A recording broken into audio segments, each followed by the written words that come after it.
And under this topic, we have discussed that if we are having any, you know, wire, and this wire will have so many electrons. In the beginning, these electrons will move in any direction, and that's why you can call it its motion as random motion. Since this is random motion, so you can say that there will be no net displacement. But as soon as once you are applying here the positive end of battery and here the negative end of battery, then a potential difference V is created, and that's why all the electron will move in a direction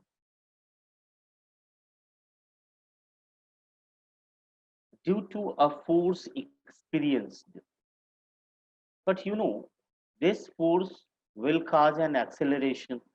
This acceleration will try to increase the speed, or you can say velocity of each and every electron. But unfortunately, the number of electrons are much more within unit volume of the material or matter. इसके चलते क्या होता है, ये आपस में collide होते हैं, ये कोलिजन करते हैं। अब अगर ये कोलिजन होता है, तो मान लीजिए कि ये एक इलेक्ट्रॉन है, हमने ले लिया, ये इलेक्ट्रॉन u1 स्पीड से चल रहा है, ये फर्स्ट इलेक्ट्रॉन है, और इसको दूसरा इलेक्ट्रॉन टक्कर मारने के लिए यहाँ मिलेगा। टक्कर मारने से ठीक पहले इसकी स्पीड v1 है। बीच में जो एक्सेलरेशन प्रोड्यूस हुआ है वो a है, और यहाँ का जो टाइम रखा हुआ है वो t1 है। तो हम लोगों ने उस दिन, जब परसों हम लोग पढ़ाई कर रहे थे, तो हमने इन सारी प्रोसेसेस को एक साथ लेते हुए एक फार्मूला ऑब्टेन किया था। वो था Vd is equal to E tau, या फिर ए की वैल्यू थी E E upon M L tau, या फिर E V upon M tau. यहाँ पे जो टाउ था वो एक तरीके से नोटिसिएबल फैक्ट है। जो ये टाउ है, इसको हम कहते हैं टाइम ऑफ रिलैक्सेशन। मुझे लगता है आप सब लोग जब 11th क्लास पढ़ते हैं, और 11th क्लास में एक चैप्टर आता है, चैप्टर का नाम है kinetic theory of gases, KTG.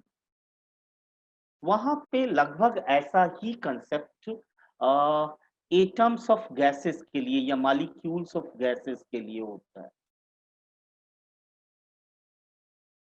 वहां पे भी क्या होता है, जो मॉलिक्यूल्स ऑफ गैसेस होते हैं वो रैंडम मोशन करते हैं, और वहां पे भी ये जो टाइम ऑफ रिलैक्सेशन का टर्म है, ये वहां पर भी है। वहां पे भी होता है the average time taken between two successive collision, और एक और टर्म वहां पे होता है मीन फ्री पाथ।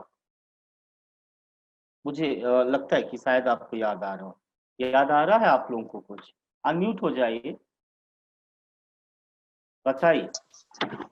कुछ आइडिया है इस काइनेटिक थ्योरी ऑफ गैसेस के बारे में?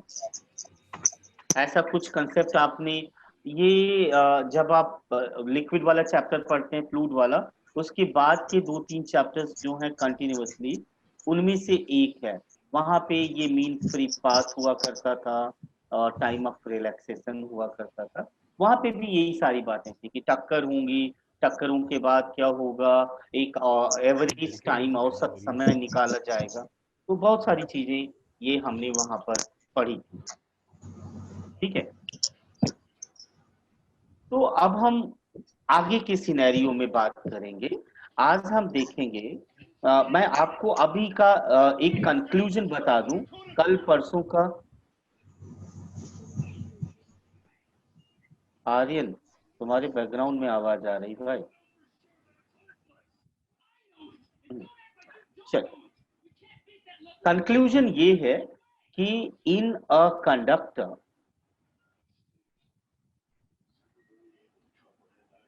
when we say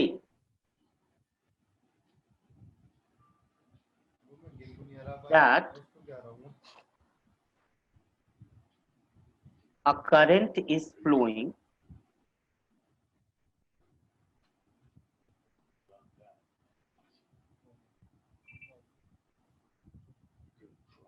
it means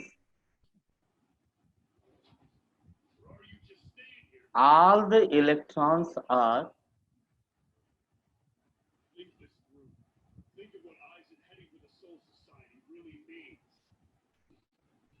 moving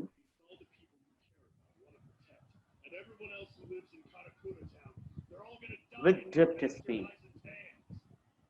Aditya,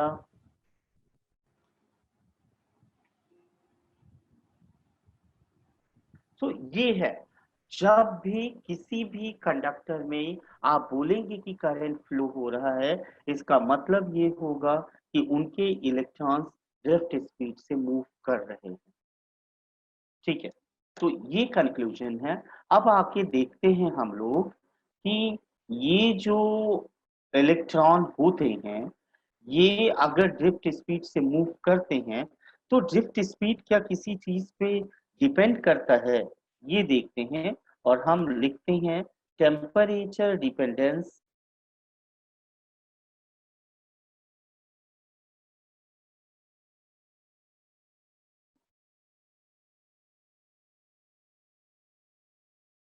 of drift speed.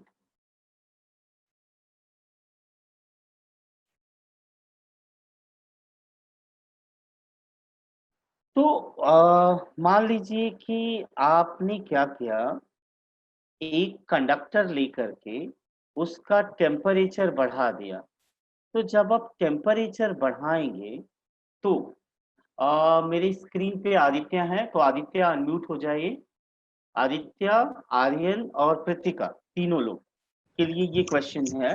अगर आपने सपोज कि अपना कंडक्टर जो अभी अभी हमने यहाँ पे फिगर बनाया था, उस फिगर में अगर हम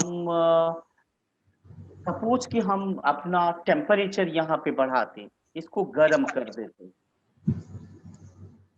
ठीक है। अब अगर आप टेम्परेट करते हैं इसे, इसका टेम्परेचर बढ़ाते, तो इलेक्ट्रॉन्स के स्पीड पे क्या असर पड़ेगा? Not asking about drift speed, I am asking about the speed. फिर ये कम जो हो जाएगी। कम हो जाएगी। क्यों कम होगी भाई? आपको कोई चूल्हे पे बैठा देगा, आपकी स्पीड कम हो जाएगी? हाँ, नहीं आपने सर, कोलिजन आप बढ़ जाएंगे तो फिर तो कम ही हो मैंने जाएगी। इसीलिए मैंने पहले ही बोला कि आपसे मैं ड्रिफ्ट स्पीड के बारे में नहीं पूछ रहा हूँ, पूछ रहा हूँ कि कॉमन स्पीड क्या होगी, जैसे जो आपने U1 और V1 लिखा हुआ है, उस पे क्या असर पड़ेगा। तो सिंपल सी बात है कि जब आप टेम्परेचर बढ़ाएंगे, if you increase the temperature, तो जो इलेक्ट्रॉन्स के नॉर्मल मूवमेंट की स्पीड है वो बढ़ जाए। क्यों बढ़ जाएगी? उसके पीछे आपका 11th क्लास का कंसेप्ट है। आप जानते हैं कि kinetic energy of any what ever you can say. सबसे पहले तो आपने जो 11th क्लास में पढ़ा था वो आइडियल गैस के लिए था।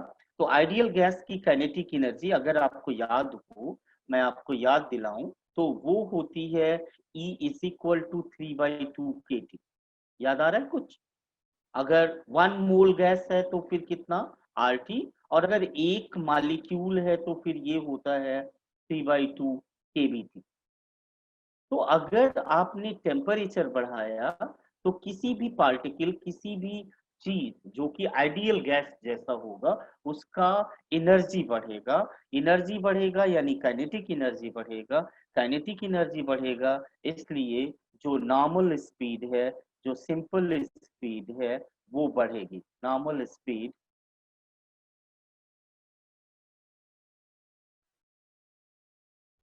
अगर ये नॉर्मल स्पीड बढ़ेगी तो फिर उनकी टक्करें जो हो रही हैं आपस में वो ज्यादा जल्दी होंगी या ज्यादा लेट होंगी? Pritika, now you are on screen. So can you tell me what about the frequency of collision? Means what about the time taken in one collision? It may be less or more. It will be more. It will be less. How? Think for So it. why? Sir Because शायद क्योंकि speed बढ़ गई हो हाँ और फिर speed बढ़ती time less हो जाएगा। बिल्कुल बिल्कुल। तो जैसे आप टेम्परेचर बढ़ाएंगे उनकी स्पीड ज्यादा हो जाएगी। अगर स्पीड ज्यादा हो जाएगी तो टक्करें जल्दी जल्दी होंगी, है ना? तो अभी टक्करें जल्दी जल्दी होने का मतलब उनका टाइम ऑफ रिलैक्सेशन कम हो जाएगा। So normal speed will increase, hence tau will decrease.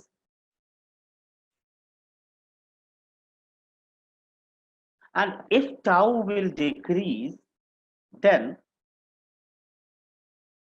by the formula, हमारा VD का क्या फार्मूला है?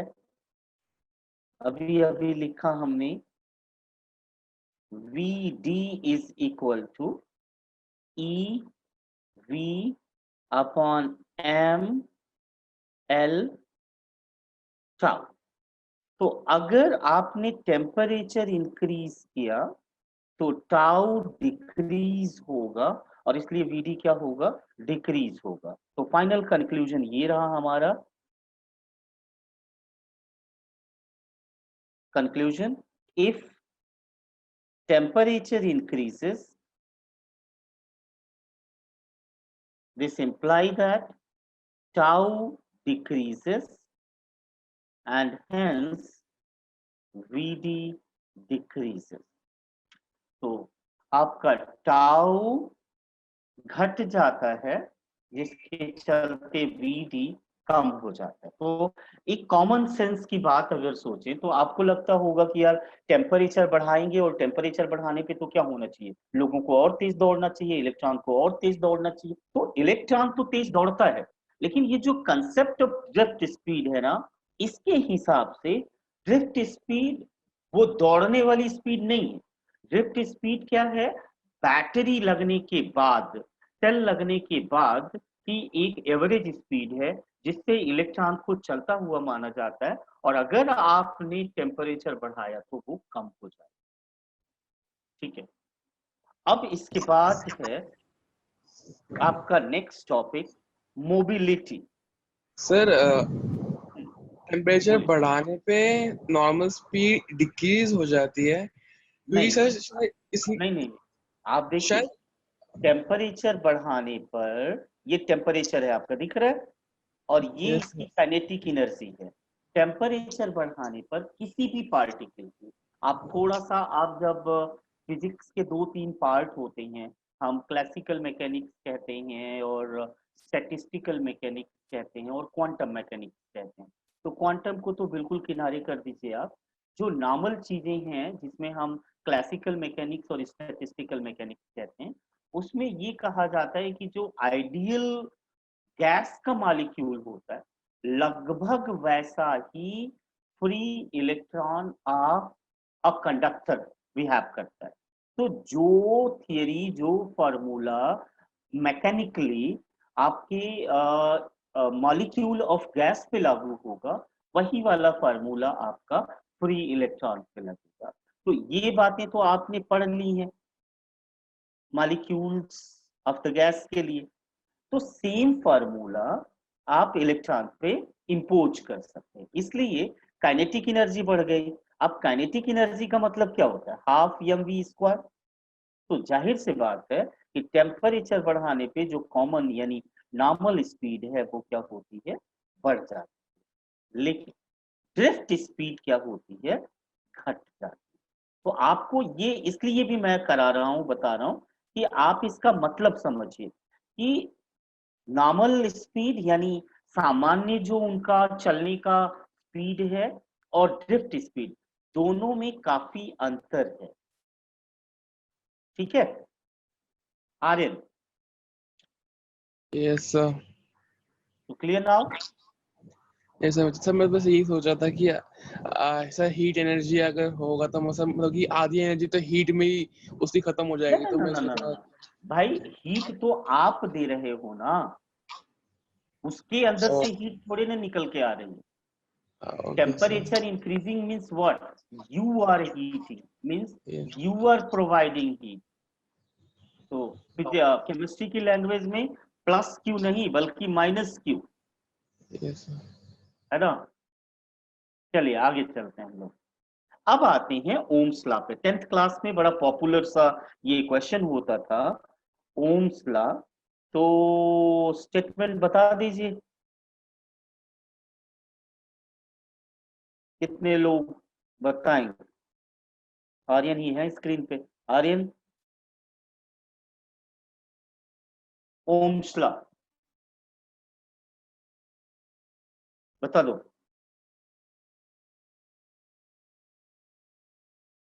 और कोई? जल्दी, हाँ आर्यन बता दो बेटा।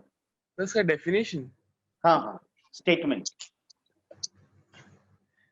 the current flowing through a conductor is directly proportional to a potential difference applied across its end. Across its and. और कुछ? हैंड रेज किसने किया? Is proportional अ, by हाँ बोलो बेटा, आप बोलो।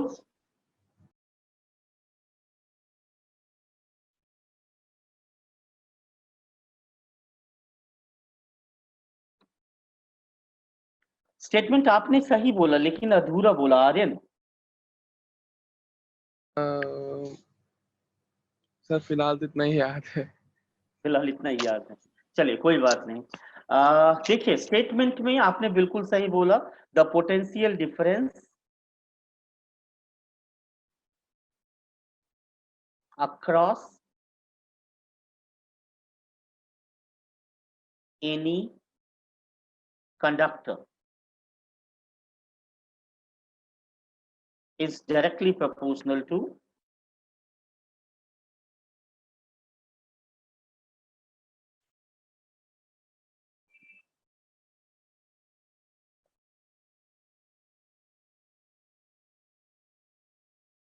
the current,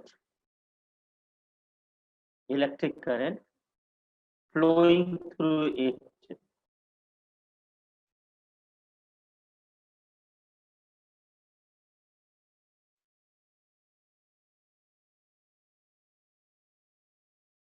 ओके, अब इसके साथ ये अधूरा स्टेटमेंट है, keeping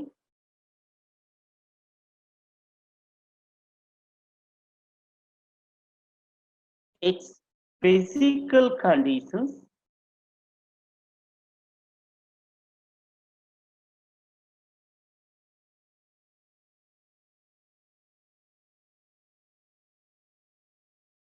constant, and physical condition means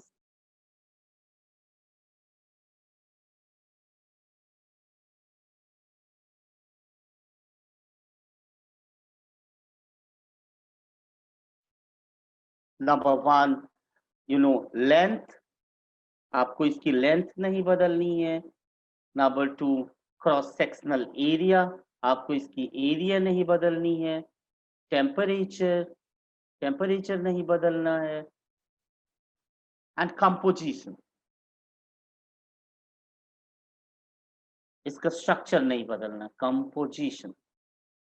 तो इतनी सारी चीजें आपको नहीं बदलनी है, तब ये वाला लॉ क्या होगा? फॉलो होगा। और तब आप कह सकते हैं mathematically V is directly proportional to I। And then ये सब तो 10th क्लास का हो गया। अब इसके बाद V is equal to I R, so R is here a constant, and what is the name of this constant? Resistance. This is called resistance।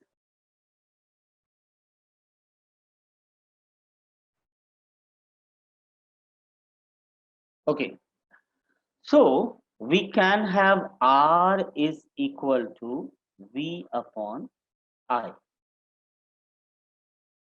It means ratio of potential across any conductor and the current through it is called resistance. तो चलिए थोड़ा सा हम detailing कर लेते हैं और फिर आते हैं. यूनिट ऑफ R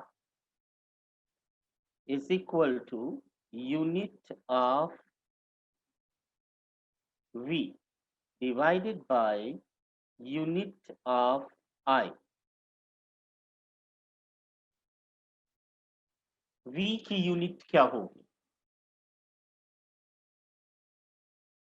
V की यूनिट कौन बताएगा?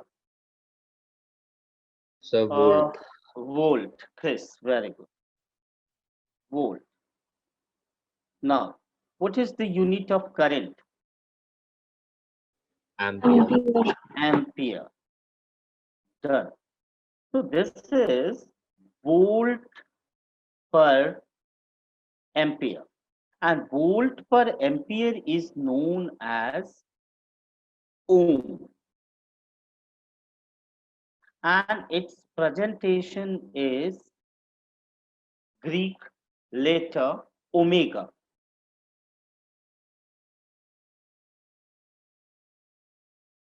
ओके, तो ये 10th क्लास में हमने पढ़ा, इसमें कुछ भी नया नहीं है, ये बिल्कुल वैसा ही है जैसा कि पहले था. ऐसा कुछ नया हम इसमें नहीं अपनी तरफ से जोड़ रहे हैं और ना है.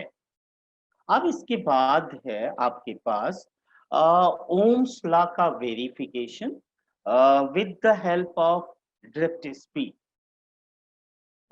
उससे पहले कुछ चीजें हम और जान लेते हैं और फिर वेरिफिकेशन करेंगे. सबसे पहले रेजिस्टेंस हो गया.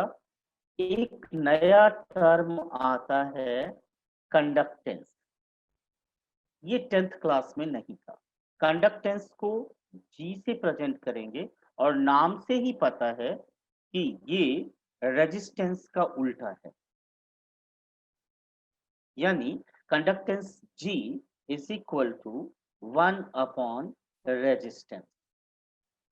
This is defined as the reciprocal of resistance, यानी G is equal to 1 upon R. और इसकी जो यूनिट होती है, ये कंपटीशन पॉइंट ऑफ व्यू से मैं बोल रहा हूं आपको, इसकी जो यूनिट होगी SI यूनिट, उसे हम कहते हैं साइमन, कैपिटल S से प्रेजेंट करते हैं. कुछ लोग इसको ऐसे लिखते हैं MHO, ओम का उल्टा कर देते हैं, M पहले H बाद में O, तो ये मोह हो जाता है. और इसको लिखने का सिंबल का तरीका या तो ऐसे लिखते हैं या कुछ लोग ऐसे भी लिखते हैं. लेकिन अभी के लिए मैं बताऊं, रिसेंटली जो मीटिंग हुई है, मतलब जो साइंटिस्ट की, उसमें ये सारी चीजें बुक्स हैं उसमें लिखा है, मिल जाएगा. But presently it is presented by S. इसकी SI यूनिट क्या है? साइमन है. इसके बाद एक और डेफिनेशन होती है, वो है रेजिस्टिविटी की. ये 10th क्लास में था. रेजिस्टिविटी का था वहां पे resistivity.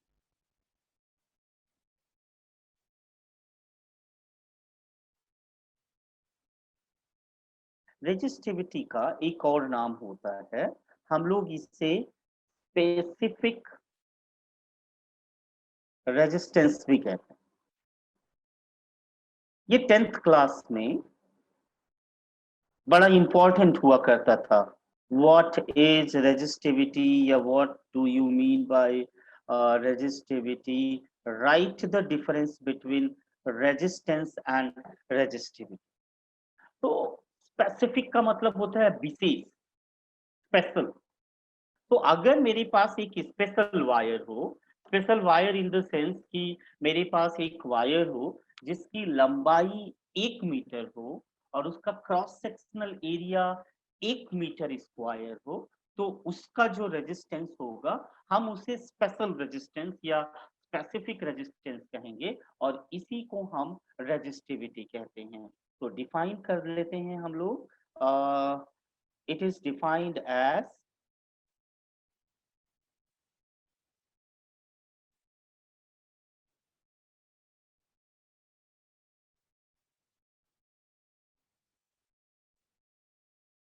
the resistance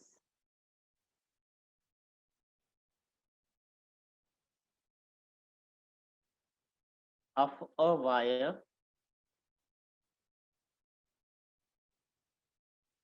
of unit length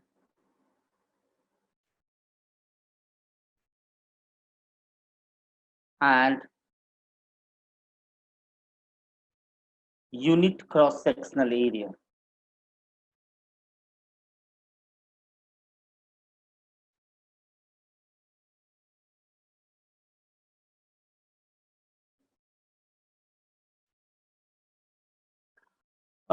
इसके लिए एक कंसेप्ट भी लिया गया कि अगर मैं कोई एक वायर लेके उसके रेजिस्टेंस की बात करूं, तो that will be directly proportional to the length of the wire and inversely proportional to the area of the wire. तो अगर हम इन दोनों चीजों को कंबाइन करते हैं, then we can say that R is directly proportional to length upon area. So when we write equality, we have to put a constant, and that constant is rho. Here, this is what? Rho, R-H-O. This is the pronunciation.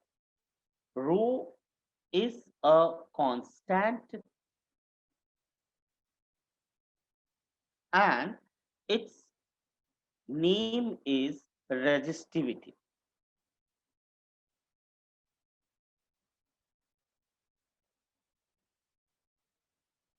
Or this is known as specific resistance.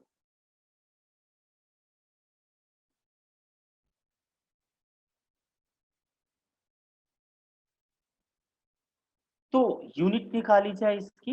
Unit निकालने के लिए सबसे पहले फार्मूले पे जाना पड़ेगा हमें। तो फार्मूला होता है rho is equal to R A upon L. अब अगर आपने यूनिट ऑफ रो लिखा, तो यूनिट ऑफ आर अभी अभी आपने लिखा, ओम होता है। ए का मतलब एरिया, और एरिया का मतलब मीटर स्क्वायर, अपॉन लेंथ का मतलब मीटर। ये यूनिट्स हो गई। 1 मीटर कट जाएगा, इसकी यूनिट क्या आएगी? Ohm metre. तो what is the unit of resistivity? It's ohm metre. अब मैं एक स्पेशल चीज आपको बताऊं कि ये जो रेजिस्टिविटी होती है, resistivity is the property of material.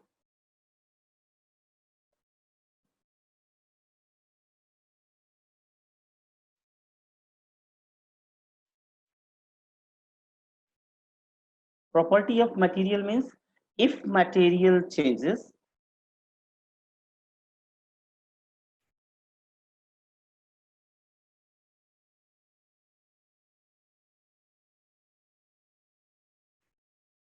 resistivity changes.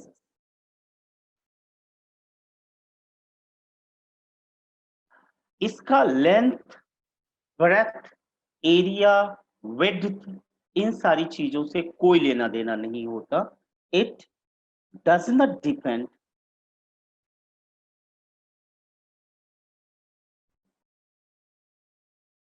On length, breadth,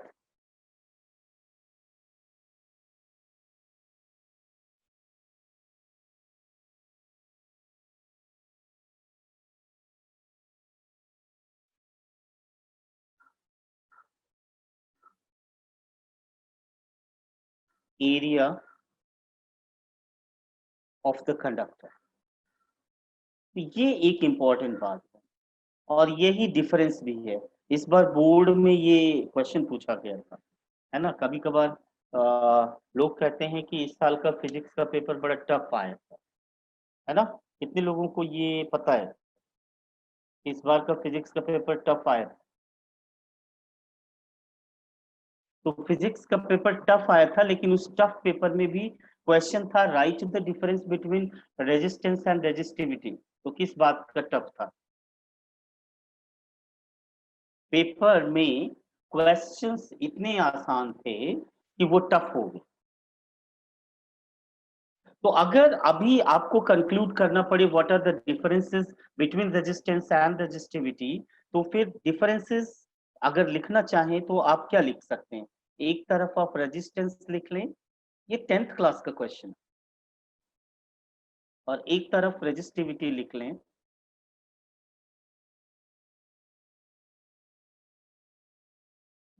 resistance में क्या होगा? ये आपका एक तरीके से आप इसको ऑफेंस बोलते हैं, ऑफेंस, या कुछ लोग इसको हिंडरेंस कहते हैं, रुकावट, बाधा, हिंडरेंस। ये कुछ लोग इसको स्टॉपेज भी कह सकते हैं।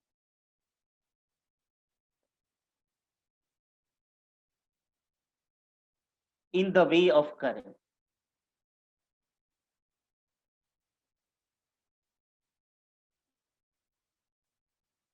ये जो रुकावट होती है, बाधा होती है करंट के फ्लो होने के रास्ते में, हम उसे रेजिस्टेंस कहते हैं। और resistivity, this is the resistance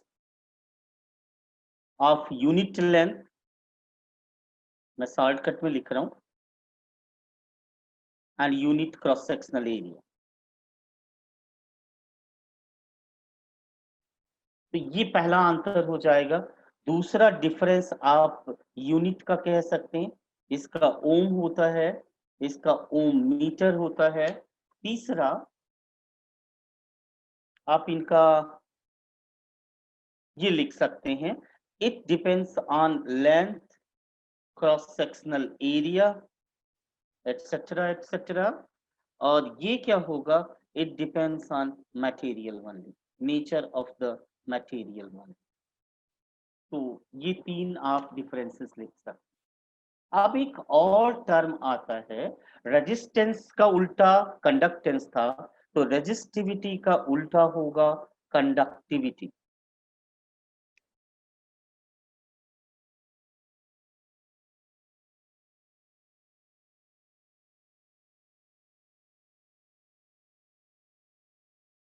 तो कंडक्टिविटी को हम लोग सिग्मा से दिखाते हैं, और सिग्मा इज इक्वल टू होगा 1/ρ। तो यूनिट ऑफ सिग्मा हो जाएगा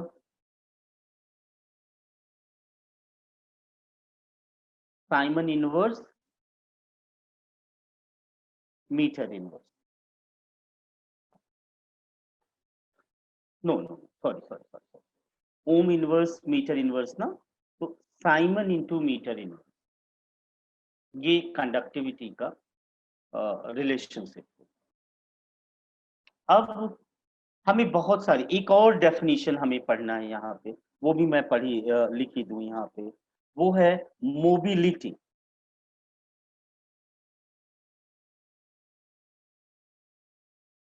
इसका अभी तो कोई जरूरत नहीं पड़ेगा, लेकिन केमिस्ट्री में थोड़ा बहुत जरूरत पड़ती है, और भी बहुत जगहों पे पड़ता है, लेकिन फिलहाल फिजिक्स में तो नहीं पड़ेगा ज्यादा। म्यू से प्रेजेंट करते हैं हम इसे, और इसे कहते हैं, it is defined as the ratio of drift speed per unit magnitude of electric field.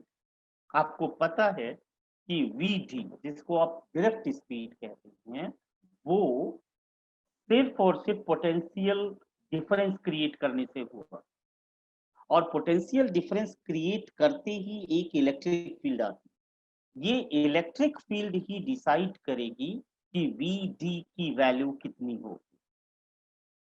Okay, तो पर यूनिट इलेक्ट्रिक फील्ड कितना ड्रिफ्ट स्पीड किसी भी मेटल के अंदर किसी भी इलेक्ट्रॉन को मिलता है, हम उसे मोबिलिटी कहते हैं।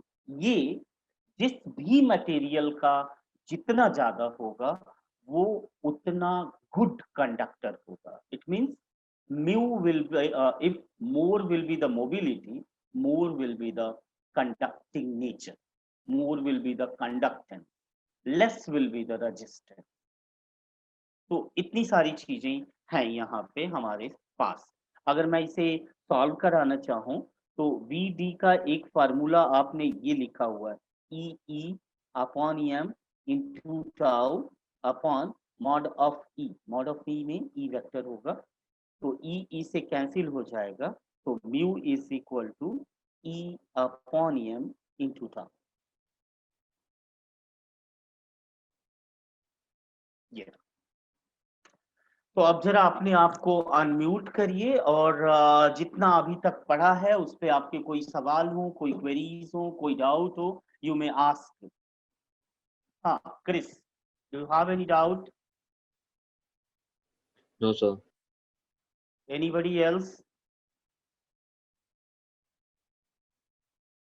किसी को कुछ पूछना है भाई? वैसे ये सब बेसिक्स हैं जो हमने 10वीं क्लास में पढ़े थे। ये नए नए कुछ टर्म्स हैं जिनके बारे में हमें जान लेना है या जानते रहना है। ठीक है, आगे चलते हैं फिर। Important topic. हाँ बोलिए सर। मेरे को एक्चुअली सर स्टडी मटेरियल चाहिए था, मैं कैसे करूं? इस चीज का इस चीज का स्टडी मटेरियल? सर जो पहले का जो मैं रह गया था।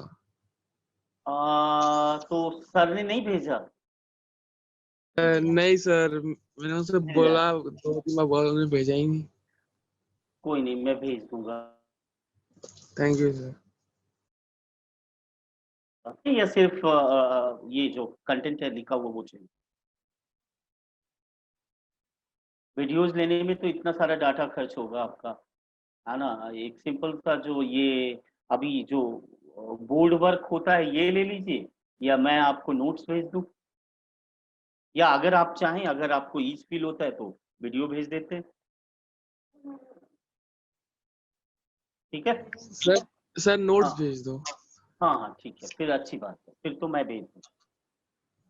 ठीक है, तो चलिए शुरू करते हैं। Next most important topic of this chapter, relationship between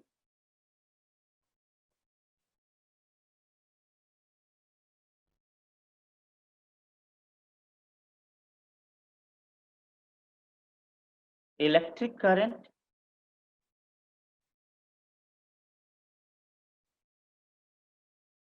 and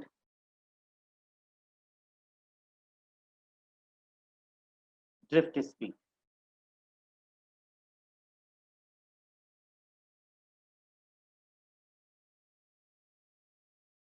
चलिए तो शुरू करते हैं हम लोग। एक कंडक्टर कंसीडर करते हैं, एक मेटल का टुकड़ा कंसीडर करते हैं। ये ले लिया हमने। इसका जो क्रॉस सेक्शनल एरिया है, I am going to consider that the cross sectional area is A. इसका लेंथ जो है वो है एल। इसके अंदर बहुत सारे फ्री इलेक्ट्रॉन, बहुत सारे, तो इतने सारे होते हैं कि आप इनको काउंट तो नहीं कर सकते, इसलिए इनकी नंबर को हम यूनिट एरिया में काउंट करते हैं। तो पर यूनिट एरिया में जितने नंबर ऑफ इलेक्ट्रॉन्स होते हैं हम उनको नंबर डेंसिटी कहते हैं। नंबर डेंसिटी का मतलब number of electrons divided by total volume। और इसको हम मान लेते हैं let it be small n, यानी ये जो हमने मेटल लिया है इसकी यूनिट वॉल्यूम में number of electrons small n है। अब जैसे ही आप एक पोटेंशियल का डिफरेंस क्रिएट करते हैं बाय यूजिंग अ सेल और बैटरी बी, जहां पे इसको हायर मान लीजिए, इसको लोअर मान लीजिए, तो सारे इलेक्ट्रॉन चल के इधर आना शुरू कर देंगे। इसके चलते एक करंट इधर से इधर को फ्लो होने लगेगा। करंट उधर को होती है जिधर को या तो प्लस चार्ज चलता हो या फिर करंट नेगेटिव चार्ज के चलने के अपोजिट डायरेक्शन में होता है। आप इसको ऐसे भी कहते हैं कि करंट हमेशा हाई पोटेंशियल से लो पोटेंशियल की तरफ चलता है। आप इसको ऐसे भी बोल सकते हैं, करंट हमेशा पॉजिटिव पोटेंशियल से या पॉजिटिव एंड से नेगेटिव एंड की तरफ जाता है। तो ये रहा मोशन ऑफ द इलेक्ट्रॉन, ये सारे, और करंट की डायरेक्शन इसके उल्टा है। अब आप देखिए, आप लिख सकते हैं कि हम जानते हैं I is equal to Q upon T होना चाहिए, जहां पे Q total amount of charge flown होना चाहिए। तो अभी तो हम इसे इक्वेशन 1 रखते ही हैं और Q की वैल्यू निकाल। Let n be the number density, मैंने बोला भी था कि आप नंबर डेंसिटी को क्या मानेंगे, n मानेंगे। Let n be the number density of the electron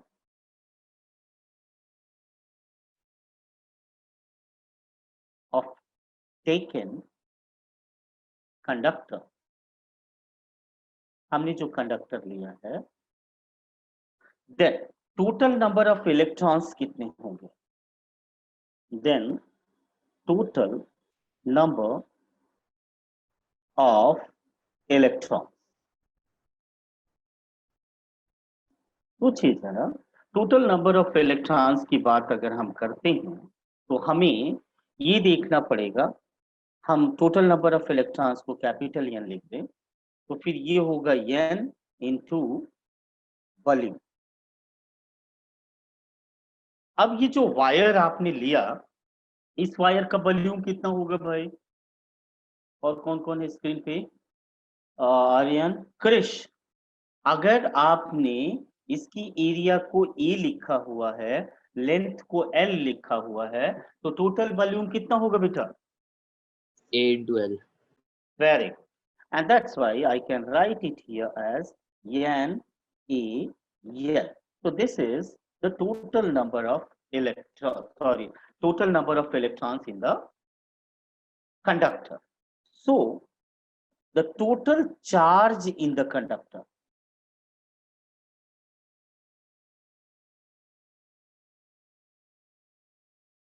एक इलेक्ट्रॉन पे कितना माना जाता है चार्ज, क्रिस, what is the charge on one electron, symbol क्या होता है, E. e, small e, and that's why I can write it as total charge capital Q is equal to n into e, and that is equal to n a l e। so this is, you can take it as equation number 2। तो आपका Q तो मिल गया, अभी T चाहिए।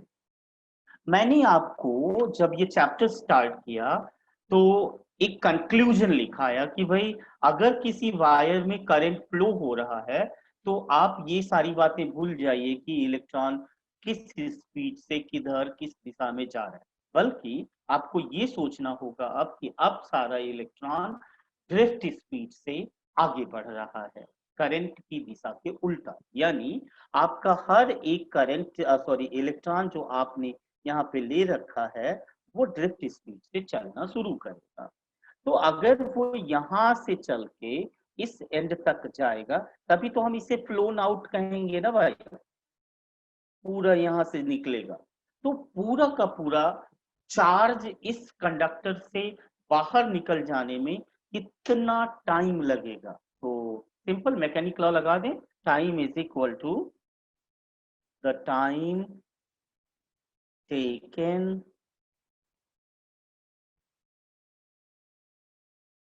in flow of discharge.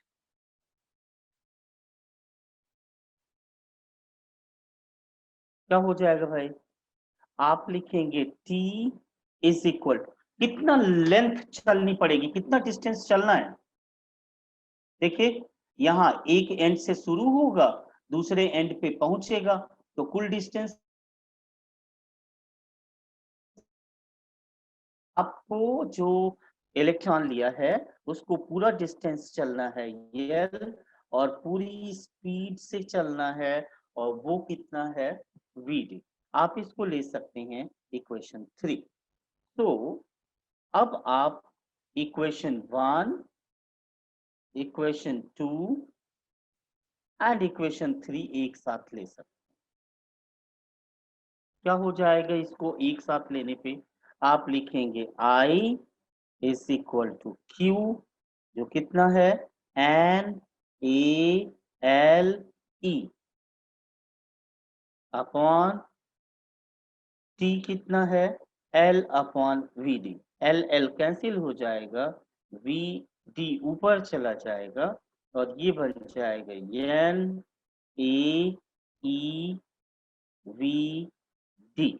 तो ये हो गया रिलेशनशिप आपका I is equal to NeAVD।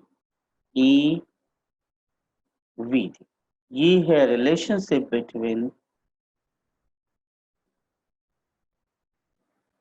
Electric current and drift speed. अब यहां से वो वाला जो टेम्परेचर डिपेंडेंस है वो फिर से देख सकते। टेम्परेचर बढ़ाने पे VD क्या होगा, घट जाएगा, और अगर VD घट जाएगा तो फिर I क्या होगा, कम हो जाएगा। और ये हमको आपको सबको पता है कि अगर कोई वायर ज्यादा गर्म हो जाता है तो उसमें से फ्लो होने वाला करंट कम हो जाएगा। ये पता है आपको, क्योंकि रेजिस्टेंस बढ़ जाता है। ठीक है, इसमें किसी को कोई डाउट?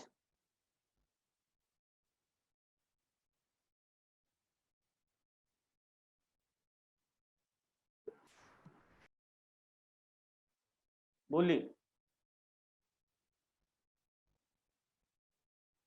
आई डोंट थिंक किसी को कोई डाउट होना चाहिए। अगर है तो जल्दी से बोल दीजिए।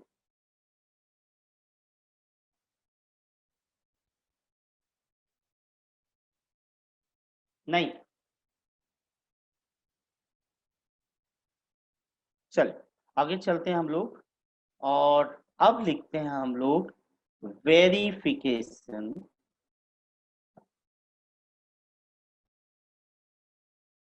Of Ohm's law.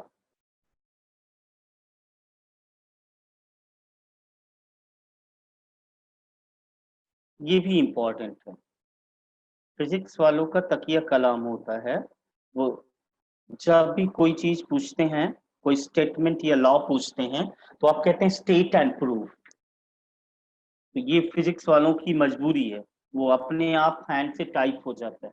जब हम क्वेश्चन टाइप कर रहे होते हैं स्टेट ओम्स लॉ, तो वो स्टेट ओम्स लॉ नहीं बल्कि हो जाता state and prove Ohm's law.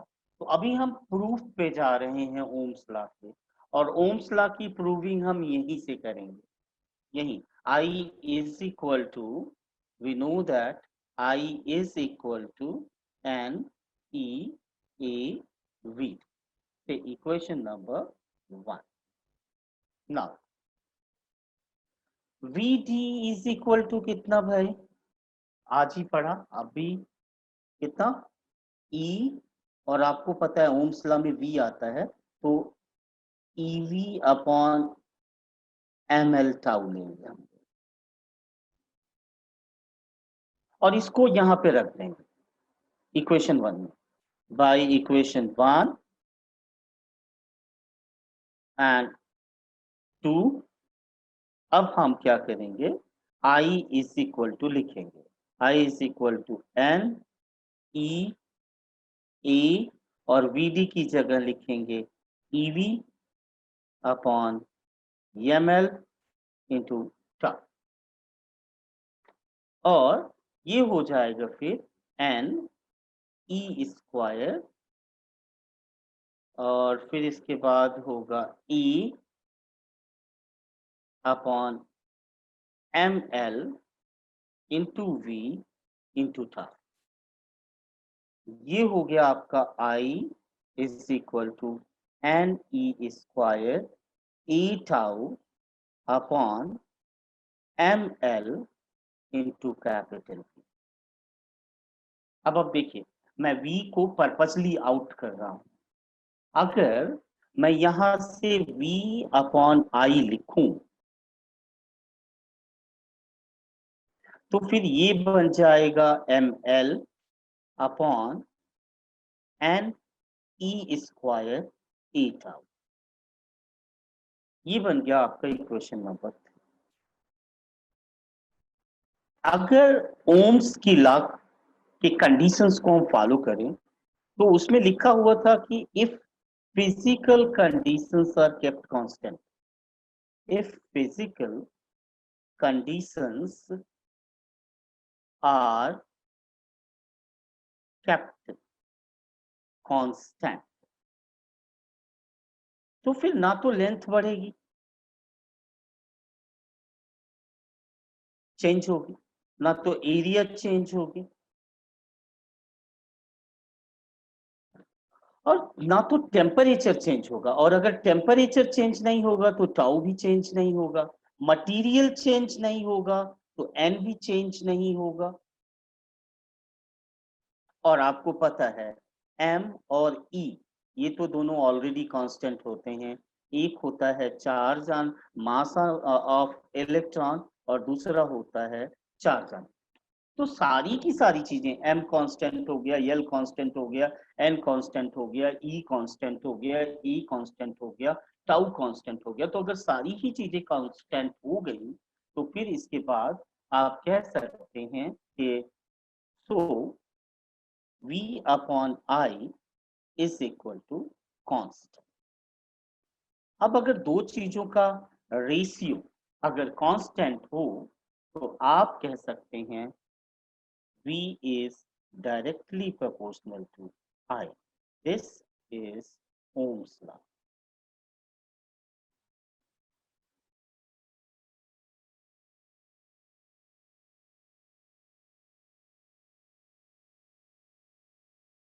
ठीक है। अब यहां से अगर मैं कंपेयर करूं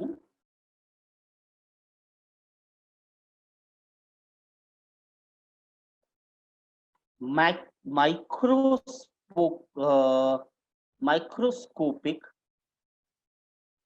कंसेप्ट ऑफ रेजिस्टेंस,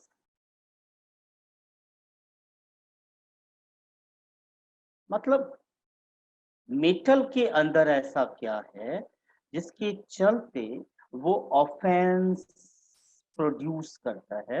अगर मैं उसकी इंटरनल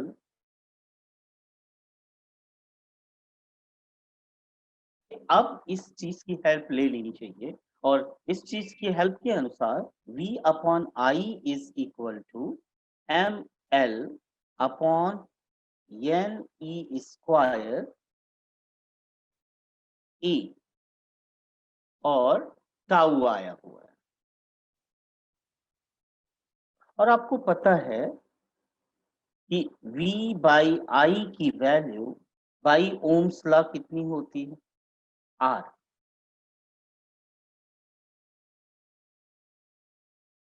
इसका मतलब किसी भी मटेरियल के अंदर का ये जो टर्म्स होता है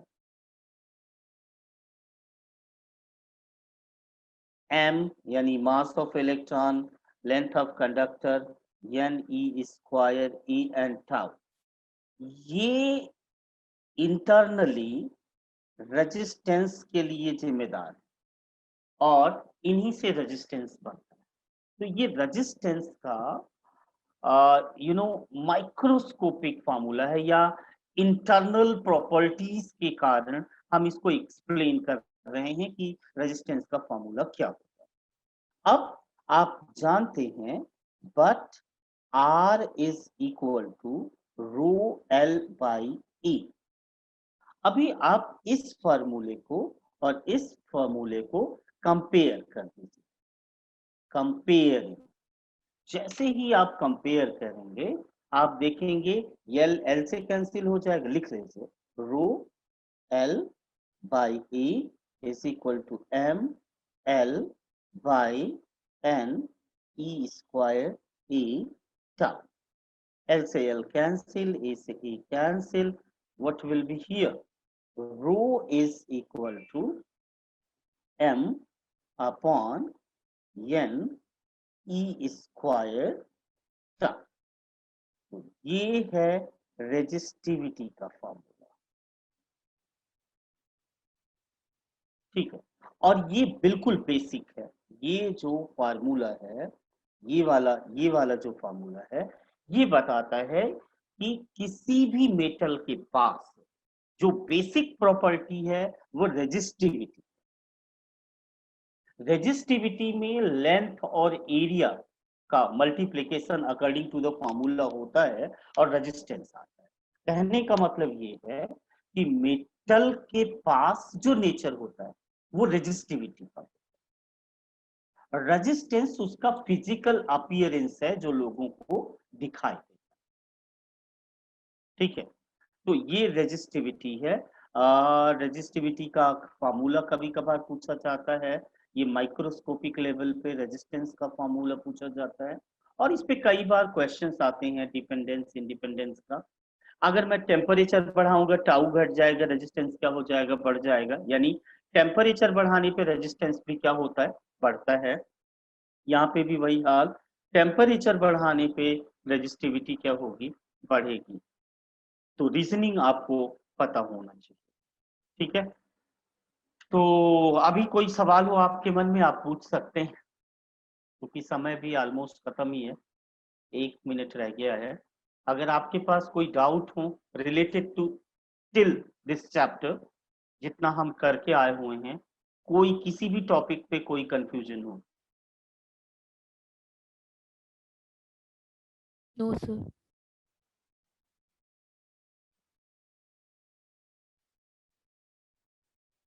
Krrish, No, sir, no doubt. so now you are okay with today's session? Yes, sir. Okay. तो अभी पीछे का छूट जाने का आपको कोई गम नहीं है ना, कि मैंने छोड़ दिया या मेरा छूट No, गया. sir. हाँ, नहीं, ठीक है, ठीक है. तो अभी आप अपने एनसीईआरटी में जाके देखेंगे, एक क्वेश्चन है, एग्जाम्पल ही देखिएगा, अभी एक्सरसाइज नहीं ओपन करिएगा. वहां एग्जाम्पल ओपन करके एग्जाम्पल जो 3.1 है वो सॉल्व करिएगा, ठीक है. कल हो सकता है नेक्स्ट क्लास में हम डिस्कस करें, ठीक. तब तक के लिए गुड बाय. सेशन एंड करता हूं मैं. ओके बेटा, have a good day, good bye.